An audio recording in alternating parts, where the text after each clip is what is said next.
So one of the problems that I run into as an instructor is you guys all really copy everything that you see me do because I'm successful with it. The reality is you're seeing a broken version of jiu-jitsu because I have a lot of injuries that I have accumulated with a bunch of dumb training. So both of my knees have been operated on to the point where it's difficult for me to stand constantly, and you'll see me in this position regularly play from here. Part of it is my knees are bad, part of it is I'm fat and out of shape. With that being said, in general, in a competitive sense, when you are in half guard, your knees should never touch the floor. This is not an acceptable position for you to fight from, okay? So what that means is you need to get to this position right here, and you'll see people play from this position. They want the underhook, they want the crossface, but more importantly, when you are squatted and you have your balance and base checked, if you need to, your knee can hit the floor and then you recover.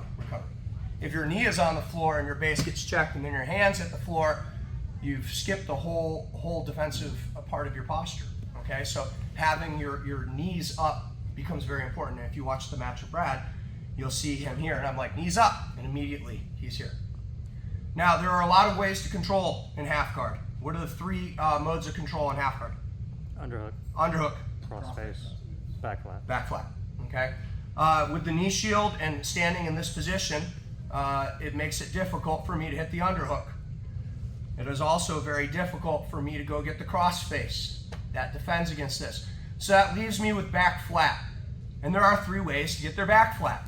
One, crossface. Can't get it. Two, chest pressure. Can't get that either. And then three, the last line is controlling this sleeve right here. Now there are a lot of secondary controls here, and we're going to talk through the punch, but the punch doesn't become relevant until after the knee shield has been cleared. It would be difficult to come into this position right here. So people will get control right here, and this is where we need to start to defend. If you start and wait to here, this is a different set of defenses. We're going to go over this tonight as well. So what's going to happen? I want the person on bottom to start with a loose knee shield. I want the person on top put their knees, or take their inside knee off the floor, outside knee off the floor, and I want you to control the sleeve. This is what a good training partner will do. You understand? Okay, cool. You're on top.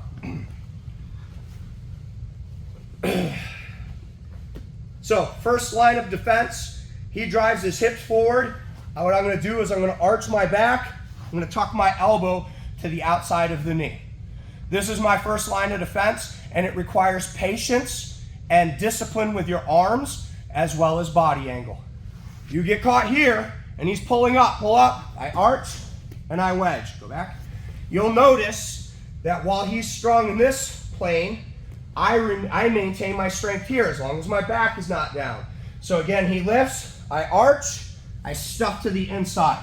He does not have an underhook because I have good arm discipline. That makes sense? Pull up on this as hard as you want. Go ahead, pull. No, you're playing. Get out of here. Johnny.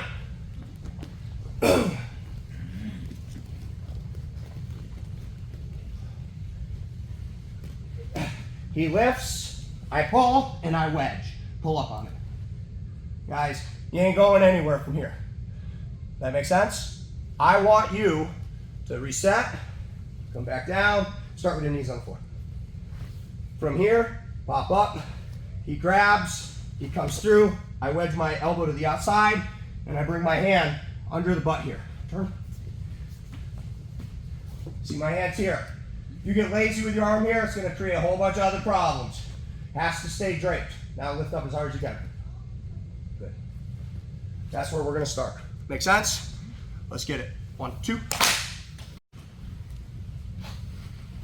So, when you come to this position, and I start to pull, what you're going to realize is that the real pulling power comes when my foot is in line with the shoulder.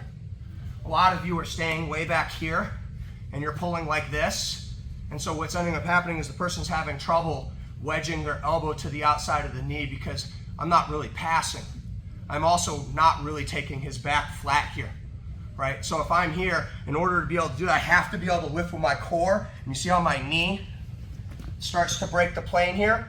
This is when it starts to come in wedge, the way you're supposed to, please. Yes, geez, okay. I want the person on top to pull at 80%. I want you to try and put that far shoulder flat on the floor. So we're gonna come here, I'm gonna control, I'm gonna come here. Now you do your move. Yes. You understand what I just did there? On top, 80%. Let's get it. 1, 2. My turn, your turn, my turn. And then you go to compete and it's like, you try to cheat and take as many turns as I can. And this is what I'm seeing, right? I'm seeing my turn, like, guys, if you're here, different move, the back's already flat, then look, there comes the shoulder, and here I'm coming in, I'm gonna get a hold of that lapel. So when the person starts to lift here is when you need to go. If you're back, yes, here.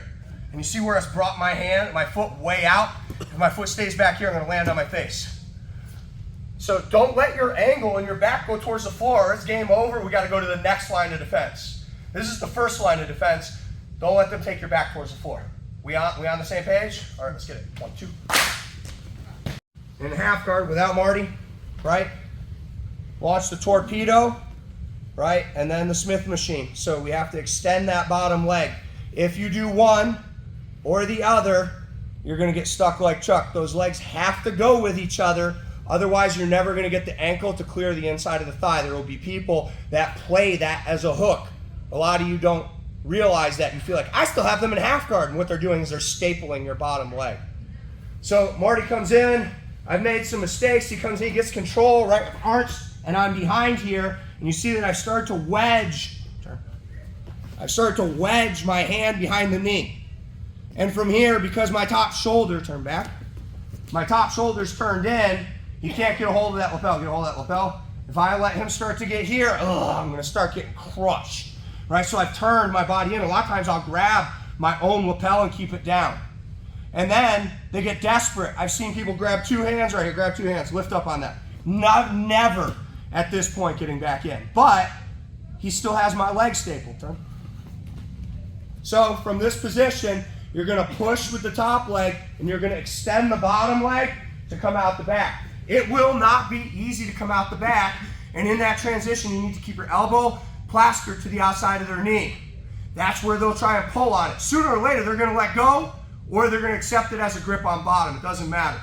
But you have to keep that elbow there until they accept the bottom position. So let's get it again. This one right here, made a mistake. He's coming up, right? Start to wedge. He's pushed backwards, right? Here, right? Give a little bumps, wedge that hand in, here.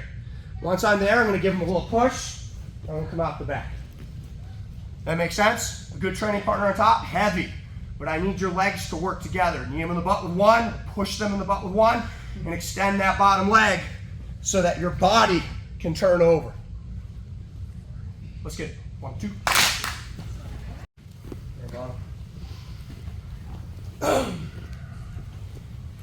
Same thing. I pop up. They start to make some mistake. No, relax. His back has started to angle towards the floor.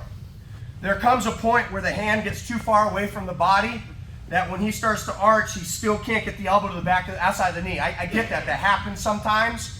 And the real worry is that they're going to lift you up. Relax. They're going to come through and this arm is going to be up, and then they can arm bar you, knee on belly you. But this hand can't stay here. It's all bad things for you.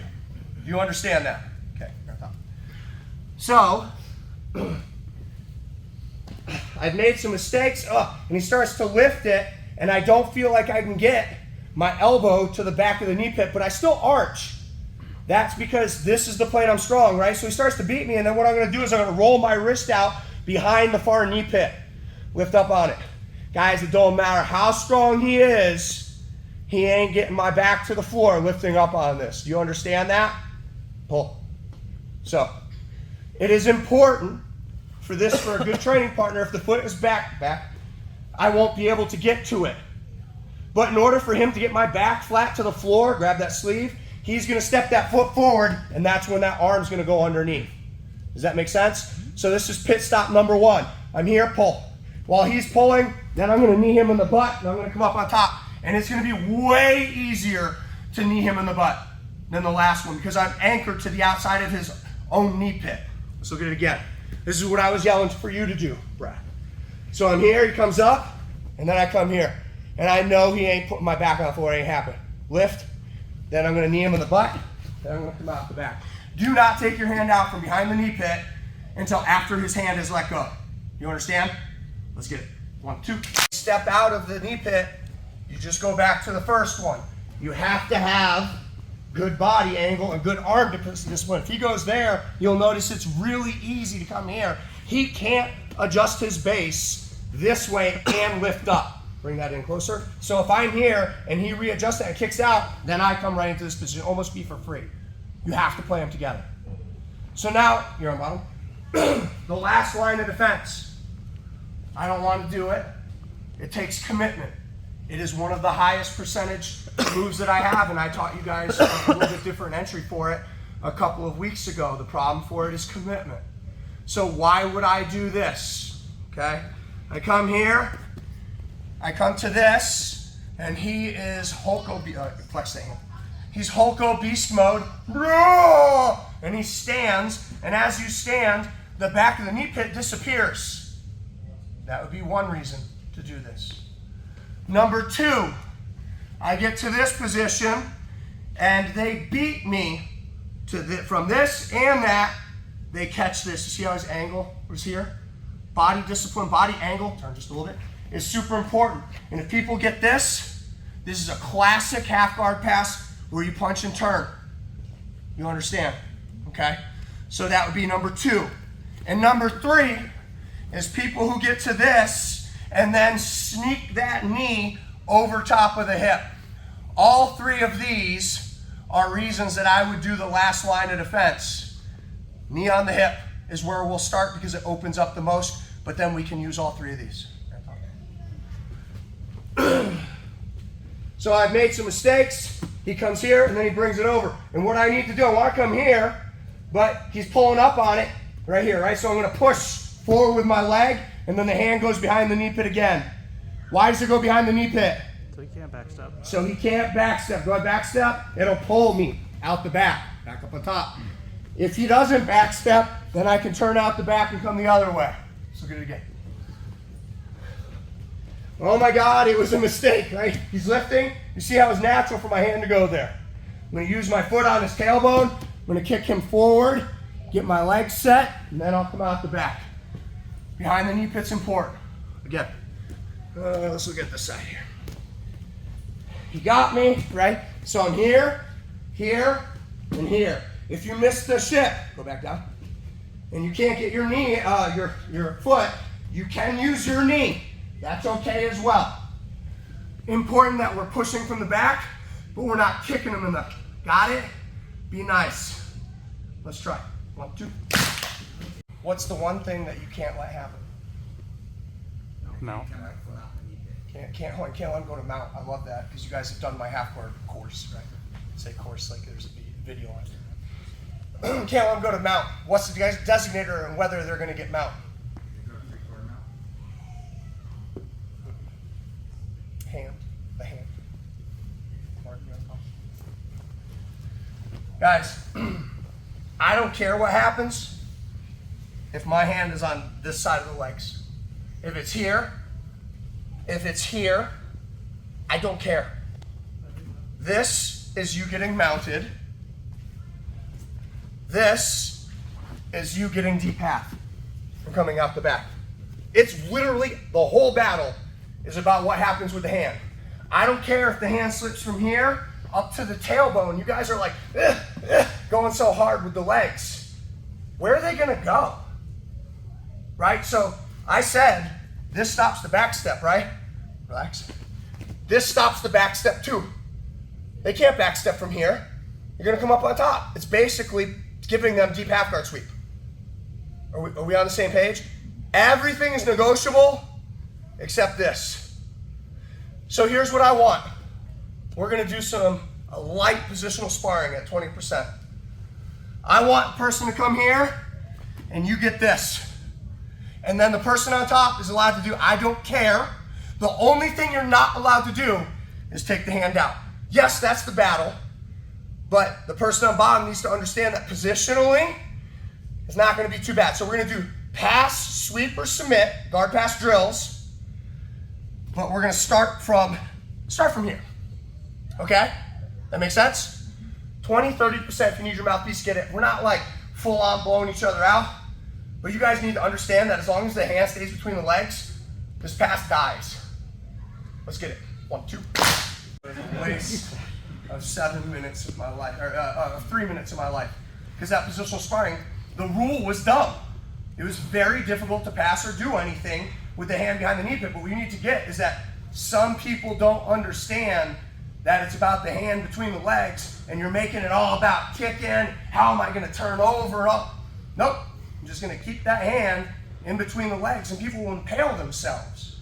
And so what you're going to find is that when people get in here and they're pulling up, and you come in here, look, I'm like basically pulling them underneath. No, I don't want them to go underneath me.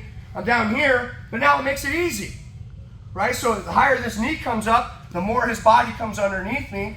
The black belt level, purple belt level, I can't let this happen. So I block that. I'm trying to come here, but I'm constantly pulling against myself. Everything else will come from this battle. If you lose this battle, relax, what should you do? Arch. Right here. And what you'll find is that when they're doing this and readjusting, behind the knee pit's super easy.